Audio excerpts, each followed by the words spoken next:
Hey guys, welcome back to Electrical Car Repair Live. Thank you guys for watching and subscribing to the channel. In today's video we'll be working here on a Dodge Journey, which is Fiat Freemont in the rest of the world. So if you have one of the two vehicles, the video will be helpful to you guys, and we'll show in today's video where to find and how to replace the fuse for the rear window defroster. If your rear window defroster does not work, okay, let me show you here quick. We'll show you where to find the fuse. Now we have extremely dark tint, but you can see this is your window defroster, okay, those lines. So stay with us guys, and we're going to go ahead and show you where to find that fuse. It's located actually inside the vehicle. Okay, it's inside the vehicle on the passenger side.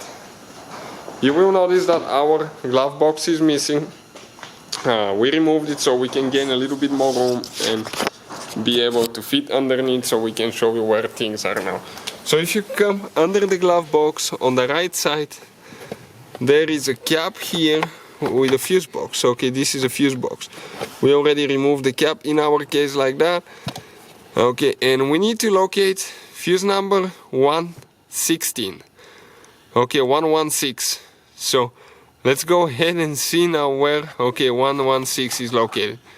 Okay, you can see this is the rear window defroster.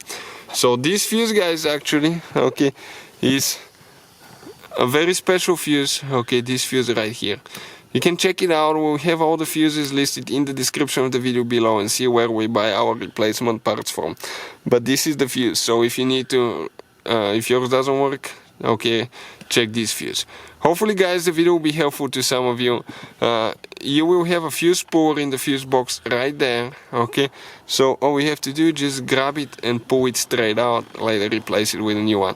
If that doesn't work, it could be a relay, and we'll have a video about relays as well. So please check that one out guys. Thank you for watching, and see you guys next time.